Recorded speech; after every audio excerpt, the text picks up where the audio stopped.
Jesus and the disciples have the Last Supper. After he had said this, Jesus was troubled in spirit and testified, "I tell you the truth, one of you is going to betray me." His disciples stared at one another at a loss to know which of them he meant.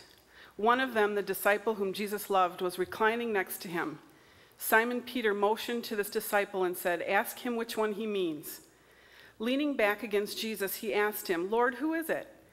Jesus answered, "It is the one to whom I will give this piece of bread when I have dipped it in the dish."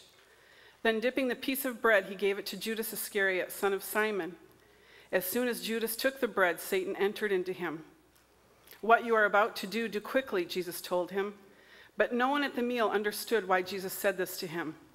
Since Judas had charge of the money, some thought Jesus was telling him to buy what was needed for the feast, or to give something to the poor.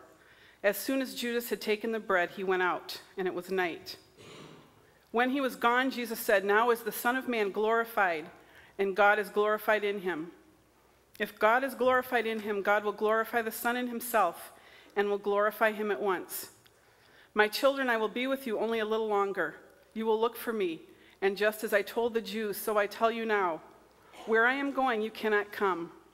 A new command I give you, love one another. As I have loved you, so you must love one another. By this, all men will know that you are my disciples if you love one another." Simon Peter asked him, "Lord, where are you going?" Jesus replied, "Where I am going, you cannot follow now, but you will follow later." And Peter asked, "Lord, why can't I follow you now? I will lay down my life for you." And then Jesus answered, "Will you really lay down your life for me?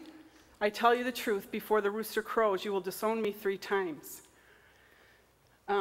Just in terms of what's been spoken to and what we've just been walking through here in regards to forgiveness. A couple of weeks ago, the Lord brought this passage, John 13, to my heart.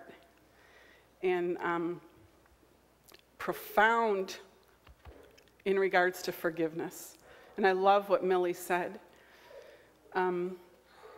Jesus knew that Judas and Peter were going to betray him. And he did not change the circumstances, nor did he change how he loved them. And I think that what's so amazing to me is at some point in our life as a believer, we will be betrayed by someone, and possibly by someone very close to us. But here's our example, that Jesus Christ, our Savior, was betrayed, and he knew he was going to be betrayed, and he didn't change it, and he didn't change his unconditional love for them. That, I believe, is our role model.